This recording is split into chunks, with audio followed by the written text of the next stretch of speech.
What's up guys, Clyde with Deep South Crawling, coming back at you guys with another video. Today is going to be a video on my SCX24 Bronco.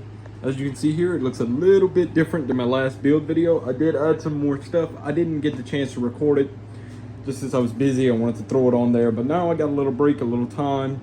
I'm going to go over what I did to it. We're going to go over the first list of mods I did to it. This is just going to be an overview basically of the build so far.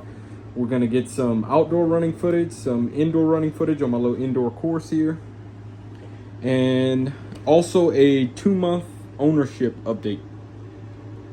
And we're going to go over what I didn't like about it out the box, what I like about it now, and what I also still plan to do with it and change on it in the coming future. So let's get to it, guys. Let's get you guys a closer look.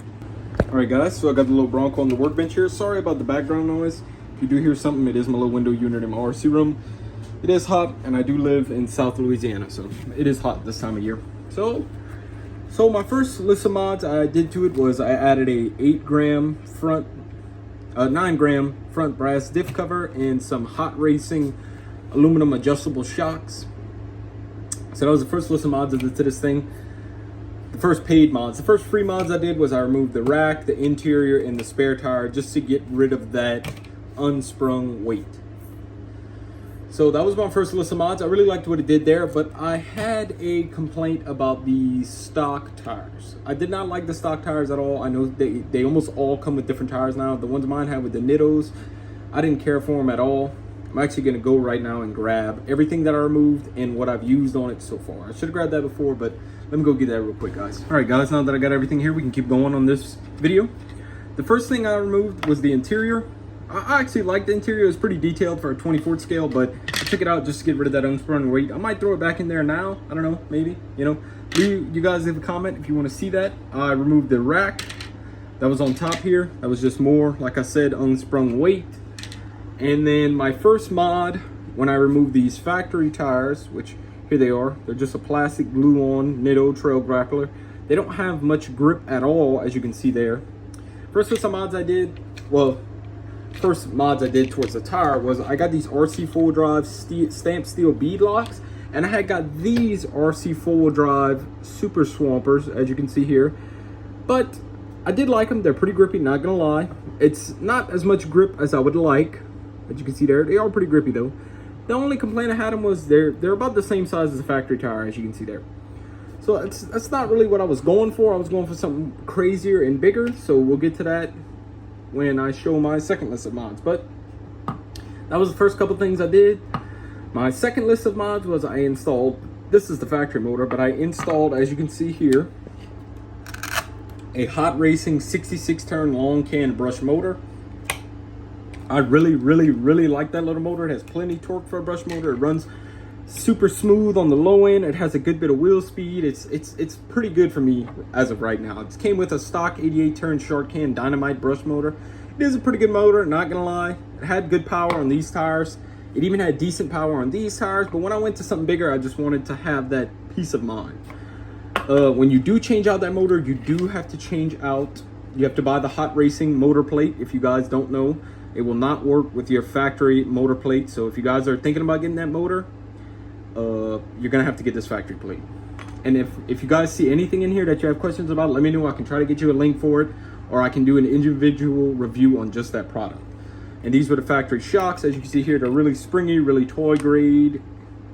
And these are the stock hex hubs. And the reason I have that here is because I am now running, as you can see in there, brass hex hubs. So let's just go over everything real quick that I have done. Like I said, first thing, sorry I'm babbling here guys, but was the brass diff cover hot racing shocks. Next set was the motor. I added this mini Proline light bar. It's not really made for SCX24, but I like it. I added it. Now I have these oversized RC four-wheel drive mudslingers on here. These tires are incredible. I've been running them a little bit, as you can see here. They're pretty dang good. They have a lot of grip. They're real soft, real pliable. I really like them. They run really good. They mounted up really well to these RC four-wheel drive bead locks. I also installed, just to give it a little bit better of an approach angle and also just a different look in general, a hot racing metal front bumper. I really like this little bumper. Once again, mounted right up. Just take out those 2 factory screws there and screw it right in, mount it right up, worked really well. my last mod that I did so far is a 9-gram hot racing brass diff cover. That's all I got so far for it, but I'm probably gonna, there is gonna be more builds, more on this build in the future, but my next plans for it is probably gonna remove that 9-gram brass diff cover. Hot racing makes a 13-gram with a skid plate, just to add a little more weight up front, just to give it a little more front weight bias. And if you are gonna run these tires, the hot racing shocks already gave the truck a little more lift over the standard ones to start, but you're gonna have to do some trimming. Gonna have to do a lot of trimming, as you can see here. I don't mind. I am trying to get the maximum performance out of this factory chassis and factory body. I don't want to throw any crazy rock crawler LCG chassis on there. I want it to still look somewhat like a Bronco. So that's all I got for showing it off today, guys. I'm still running the factory servo, by the way. It's doing me pretty good, but it is a little bit weaker on these bigger tires because they're just so grippy and so just pliable. So that's all I got for it to show you guys. Let's get some running footage, and then we'll come back and I'll give you my 2-month overview of ownership on this SCX24 Bronco. Let's get it, guys. All right, guys, let's take a little stab at it at the indoor course here. Just to be warned, there is going to be a little bit of body rubbing, so if you hear that, that's probably all it is. As you can see here, these tires are just crazy. This thing has a crazy amount of ground clearance. It doesn't have that much flex anymore, but it does have a crazy amount of ground clearance. Wheel on here. Oh, on. As you see, that stock servo struggling a little bit with these bigger tires.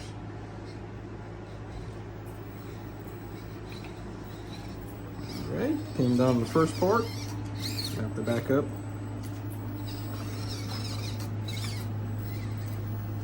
Cross over the log here.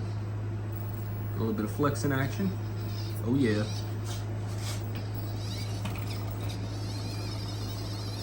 Here. You can hear that little motor whining. It is a loud little motor, don't get me wrong, but I don't mind that. Some people do, but if you want a quiet motor, my suggestion is to just go brushless. See here, it just creepy crawls right up with all that weight I got on it, those tires.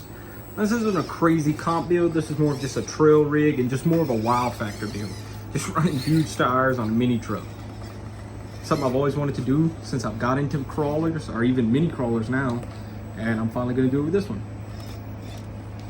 See there? Oh, a little bite. Let's see if we can see. Oh, there we go. Oh, flip the throttle there a little too hard. Let's see if we can get out of this. Oh, no. All right, let's reset, guys. All right, now that we're reset, run more of these little rocks coming down here.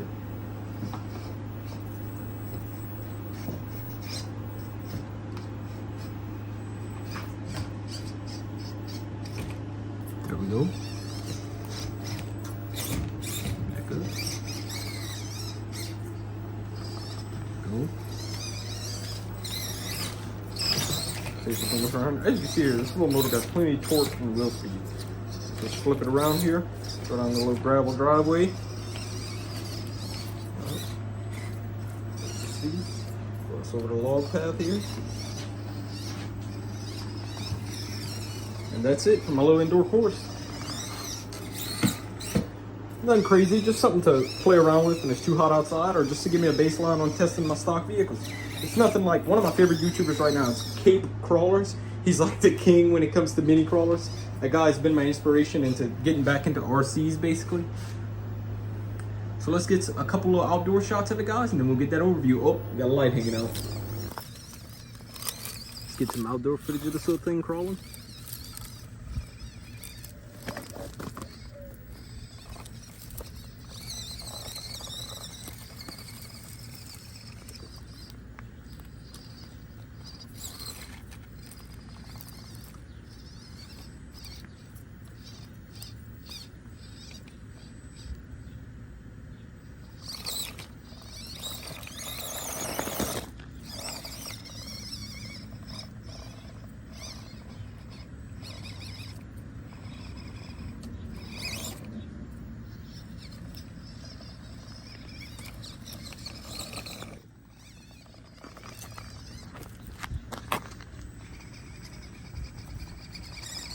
Come on.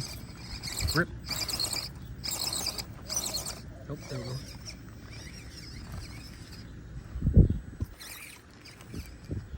that new front bumper is just a crazy approach angle. Oh, look at that, man. Those tires sure do pull. Jeez. Nope, got a little bit of wires hanging out. Gonna have to fix that.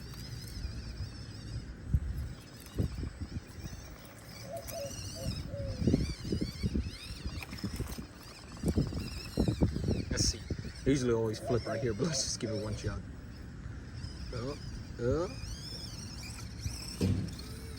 Oh, high centered. And down. Alright guys, it wasn't a crazy amount of running footage. Just because I don't have that much space to run around here. I could run my indoor course again and try some different lines and stuff, obviously, but just for today, that's all I have. Just trying to fix a little bit of wire here. I'll fix that after the video. But so my thoughts: 2 months of owning my first ever SCX24 and the Bronco. So would I buy this again? 100% yes. I would buy an SCX24 again. Would I buy the Bronco again? Probably not. I really like the hard body. It looks really good. It looks really scale, especially when it had an interior and the little rack and everything. But out of the box, this thing is not capable at all. I mean, this thing would blow over from just a bad gust of wind. I'll throw up a picture right here of what it looked out right out the box, and I thought for sure I wasn't going to touch it, but I just couldn't take it being that incapable. So factory, it was pretty good. I mean, the motor was smooth. Battery lasts a while. Little LED lights are pretty cool. You can control them right here from the radio. The headlights, anyway. Got a couple different modes, but it was pretty cool. Where it sits now, I really like it. I really enjoy it. It's a super fun little rig to run. It's kind of my own little thing I got going. It's a really fun rig right now. It's super cool. Like I said, that wow factor, just to see something that small and this big of tires and that capable and different motor and everything, you know, actually just trying out different stuff. So that's all I got for today, guys. If you guys enjoyed this video, please remember to drop a like, put that notification bell on so you guys are notified when I upload another video or a short.